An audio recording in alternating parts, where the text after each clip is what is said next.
મહિલા અને બાળ મિત્ર ચેરિટેબલ ટ્રસ્ટ દ્વારા સમાજમાં આશા અને હિંમતની સંદેશ આપતું એક અનોખું અભિયાન શરૂ કરવામાં આવ્યું છે। સફીભાઈ શેખના નેતૃત્વમાં શરૂ થયેલી આ પહેલની મુખ્ય સંદેશ એ છે કે જીવન અમૂલ્ય છે, તેની મુશ્કેલીથી નહીં પરંતુ હિંમતથી જીવો। સમાજમાં સકારાત્મક વિચારસરણી અને જાગૃતિ લાવવાના પ્રયાસોને લોકોનો સારો પ્રતિસાદ મળી રહ્યો છે। મહિલા અને બાળ મિત્રો ચેરિટેબલ ટ્રસ્ટ દ્વારા સમાજમાં સકારાત્મક સંદેશ પહોંચાડવા માટે એક હૃદયસ્પર્શી અભિયાન શરૂ કરવામાં આવ્યું છે।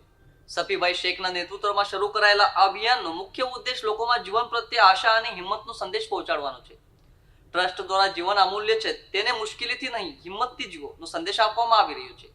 અભિયાન અંતર્ગત વિવિધ સમાજ જાગૃતિ કાર્યક્રમોનું આયોજન કરવામાં આવી રહ્યું છે। લોકોમાં માનસિક મજબૂતી અને સકારાત્મક વિચારસરણી વિકસે તે માટે પ્રયત્નો હાથ ધરવામાં આવ્યા છે। ખાસ કરીને યુવાનો અને મહિલાઓને પ્રોત્સાહિત કરવા માટે વિવિધ પ્રવૃત્તિઓનું આયોજન કરવામાં આવી રહ્યું છે।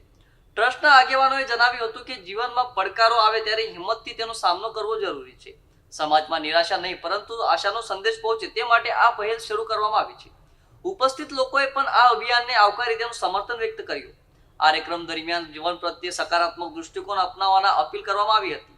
ટ્રસ્ટ દ્વારા આગામી સમયમાં પણ આવા સામાજિક કાર્યક્રમો યોજવાની જાહેરાત કરવામાં આવી છે। સમગ્ર અભિયાનને લોકો તરફથી સારો પ્રતિસાદ મળી રહ્યો છે। જી, મારું નામ મોહમ્મદ શફી શેખ ફુરુટવાલા। આજે શું કાર્યક્રમ રાખવામાં આવ્યો? આજે મહિલા અને બાલ મિત્ર ચેરિટેબલ ટ્રસ્ટ દ્વારા અમારે આત્મહત્યા નિવારણ ઉપર એક પ્રોગ્રામ રાખવામાં આવ્યું હતું, જેમાં મહિલા પોલીસ સ્ટેશનના પીએસઆઈ ભુવા મેડમ અને વૈશાલીબેન દેવડે એએસઆઈ અને એની ટીમ ને અમારા સાથી મિત્રો બધા મળીને આ પ્રોગ્રામને કામયાબ બનાવ્યું છે। કેટલા લોકો ઉપસ્થિત રહ્યા હતા અને શું રિસ્પોન્સ આવ્યો? એની અંદર આશરે 200થી વધારે લોકો હતા અને એ બધા વડીલો દ્વારા ને પીએસઆઈ દેવરે સાહેબ એએસઆઈ દ્વારા સમજાવવામાં આવ્યું કે અમારું જે જીવન છે અમૂલ્ય છે। વાત કરવાથી વ્યક્તિના મનનું બોજ હલકું થાય છે અને જીવન આત્મહત્યા કરતાં આપણે જીવન બહુ અમૂલ્ય છે। ઈશ્વરે જે આપણને જીવન આપ્યું છે એ જીવનમાં 19-20 થવાનું જ છે, એની જ નામ જિંદગી છે। તો જીવન ટૂંકાવવા કરતાં આત્મહત્યા કરતાં આપણે કોઈની સાથે વાત કરીએ, જે અમારા મિત્રો હોય કે ઘરના વડીલ હોય કે જેની ઉપર અમારે વિશ્વાસ હોય કે આ વ્યક્તિ સાથે અમારું વાત કરીને મન હલકું થાય, એવા વ્યક્તિને આપણી જે તકલીફો છે, જે પરેશાની છે એને બતલાવવું જોઈએ, ના કે આપણે આત્મહત્યા કરવાનું। એ અમારા ધર્મમાં પણ છે કે આત્મહત્યા કરવાનું હરામ છે। એટલે આપણે જીવન તો બહુ સંઘર્ષમાં જીવી રહ્યા છે। મર્યા પછી પણ આપણે નર્કમાં જાય એના કરતાં સારું છે કે આપણે કોઈની સાથે ચર્ચા કરે અને અમારું જીવન જીવવાનું શરૂઆત કરે। નહીંથી તકલીફો આવવાની જ છે, એની જ નામ જિંદગી છે। આવા કાર્યક્રમ કરવાથી કોઈ રિસ્પોન્સ મળે છે? જી, ઘણા રિસ્પોન્સ મળ્યું છે।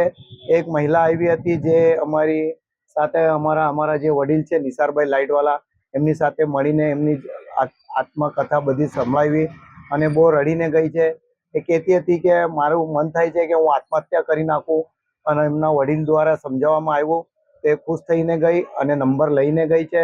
તો ઇન્શાઅલ્લાહ હવે એમને અમે કાઉન્સેલિંગ કરીશું ને એને આગળ એની જે પણ અમારાથી મદદ થાય તે અમે મદદ કરીશું। તમારા મંડળ દ્વારા લોકોને શું અપીલ કરવામાં આવે છે આત્મહત્યા કરવા રાજી છે? અમારા મંડળ દ્વારા એ જ કહેવામાં અમે માંગીએ છીએ કે તમને કોઈ પણ પ્રકારની તકલીફ હોય તો એકવાર અમારા મંડળને કોન્ટેક્ટ કરો। એટલે અમારા ત્યાં મહિલા કમિટી બનાવેલી છે, જેની પ્રમુખ છે રજિયા ટીચર, અને અમારા ધર્મગુરુ તરીકે જે આલેમા સાહેબ કહેવાય એ પણ છે, મુફ્તી સાહેબ છે। તો અમે એમને બેસાડીને ધર્મના હિસાબે ને દુનિયાના હિસાબે એને સમજ પાડીશું કે આપણે જીવનમાં આવ્યા છે તો જે તકલીફો છે તે આવવાની જ છે, તો હવે એનું હલ કેવી રીતે કાઢવાનું ને આગળ કેવી રીતે વધવાનું, એ રીતે અમે સમજાવવાની कोशिश કરીએ છીએ। आपका नाम? मेरा नाम निसार अहमद लाइटवाला। मैं महिला અને बाल मित्र ट्रस्ट का उप प्रमुख हूँ और मैं यहाँ पे मतलब ये लोक सेवा समाज सेवा करता हूँ। और आज जो प्रोग्राम था हमारा आत्महत्या निवारण केंद्र के द्वारा, हमने आज मतलब में एक कार्यक्रम रखा था जिसमें पुलिस टीम भी आई थी और सब लोगों को जमा किया था। लगभग 200-300 औरतें, बच्चे और बुजुर्ग लोग भी आए थे और हमने सब कुछ बराबर समझ पाई। इंसान को जीना है, जीवन अमूल्य है, इसको मुश्किल से ऊपर से हिम्मत से जीना है। और जो माहौल बनता है आज का माहौल ऐसा कि बुजुर्ग भी आत्महत्या कर रहे हैं, बच्चे भी आत्महत्या कर रहे हैं, नौजवान भी आत्महत्या कर रहे हैं, महिला भी आत्महत्या कर रही है, मामूली सी बात पे आत्महत्या कर रहे। पहले के जो लोग थे, आज से 50 साल पहले इतनी मुश्किलें होती थी, खाने को नहीं मिलता था, अनाज नहीं था, दुष्काल पड़ा था, लेकिन जब भी आत्महत्या की कोई सोचता नहीं था। और उसमें माहौल का असर भी होता है। उस टाइम जो फिल्में बनती थी, उसमें जो गीत आते थे, उसका असर भी पड़ता था। जैसा एक गीत था मदर इंडिया का कि जीवन में हम आए हैं तो जीना ही पड़ेगा, जीवन है अगर जहर तो पीना ही पड़ेगा। और आजकल का जो माहौल है, गाने भी ऐसे आ रहे हैं कि मैंने प्यार ना मिले तो मर जावा, तो इसका भी असर पड़ता है। इसके लिए हम लोगों को समझा रहे हैं कि नई जिंदगी जियो और जीने दो, और तुम जिएंगे तो तुम्हारे घर वाले जिएंगे, तुम कुछ कम ज्यादा करेंगे तो घर वाले भी मर जाएंगे। तो सर ये युवा युवा जो नशे से जुड़े हैं, आत्महत्या करते हैं, उनके बारे में क्या? इसमें ऐसा है कि हमारी सभी बहनों से बताओ दीजिए आपको, यहाँ कई औरतें आती है, कई बेचारी बहनें आती है जो बड़ी निराश होकर आती है, आखिरी कदम लेने आती है, और कोई ना कोई हमारे पास भेजता है। हम लोग सभी भाई है, हम लोग है, हमारे साथी है, रईस भाई है, और बहुत से लोग हमारे समझाते हैं उनको, और उनको हमारी बात समझ में आती है। अभी बीच में एक महिला आई थी, बच्चों को लेकर आत्महत्या करने ही जा रही थी, काफी जल्दी जाके कुछ जाती उसको समझा है, सभी मैंने भी बड़ी खुश होकर गई और हमारे कांटेक्ट में है। ऐसे कहीं महिला पुलिस का कैसा साकार रहता है? बहुत सहकार है पुलिस का साथ तो बहुत अच्छा है हमारा। हम अगर फोन करते तो पुलिस तुरंत आ जाती है, किसी पे अत्याचार होता है तो पुलिस तुरंत उसका मतलब काम करती है, हमारी बात मान लेती है, और जो भी मतलब में जिसके ऊपर अत्याचार होता है उसका सपोर्ट करती है पुलिस। आपका नाम? जी, मेरा नाम अशफाक खान मुश्ताक खान है। आदाब, नमस्कार, सत श्री अकाल।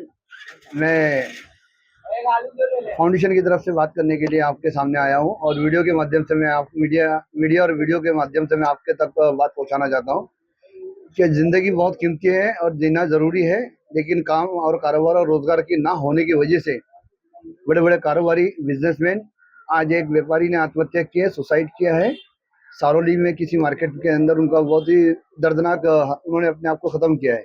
और ऐसे ही कल एक महिला ने अपने आप को ख़त्म किया है। तो ये मौत का जो सिलसिला है लगातार बढ़ता चला जा रहा है।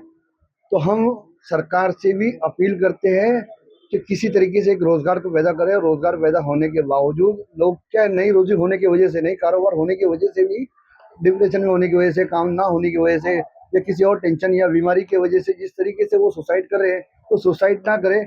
सरकार ने कदम और पहल तो की है, बेहतर पहल के। मैं मीडिया के माध्यम से भी कहूँगा कि सूरत शहर पुलिस कमिश्नर अशोक गहलोत साहब को थैंक यू करता हूँ और सैल्यूट करता हूँ कि उन्होंने आगे आकर इन सब कामों को अंजाम देना भी शुरू किया है। और तमाम पुलिस फोर्स भी इसमें साथ दे रही है, कॉर्पोरेशन भी साथ दे रही है, और उसके अलावा कई सारी संस्था जैसे हमारी महिला बाल मित्र ट्रस्ट जो है, इन्होंने बहुत बेहतरीन आज एक प्रोग्राम दिया कि भाई इंसान को जीना चाहिए, और जीना तो चाहिए तो कैसे जीना चाहिए। डिप्रेशन में हर कोई आकर अगर सुसाइड करेगा तो जिंदगी कैसे चलेगी। एक आदमी सुसाइड कर लेता है, खत्म हो जाता है, लेकिन उसके पीछे के बाद के जो लोग हैं उनकी जिंदगी सुसाइड करने जैसी उनकी भी जिंदगी हो जाती है। तो एक आदमी नहीं खत्म होता है, कई सारी जिंदगी इसमें तबाह और बर्बाद होती है। तो मैं इन सब लोगों से ये अपील करता हूँ, हाथ जोड़ के विनम्र कहता हूँ कि आप सब अपनी जिंदगी को अहमियत दें और इस जिंदगी में काम करें और काम कारोबार करते रहे। कहीं ना कहीं आप सफल जरूर होगे। मौत से आदमी नाकाम होता है और बाकी परिवार डिप्रेशन में जाता है। जय हिंद, जय भारत, जय गुजरात।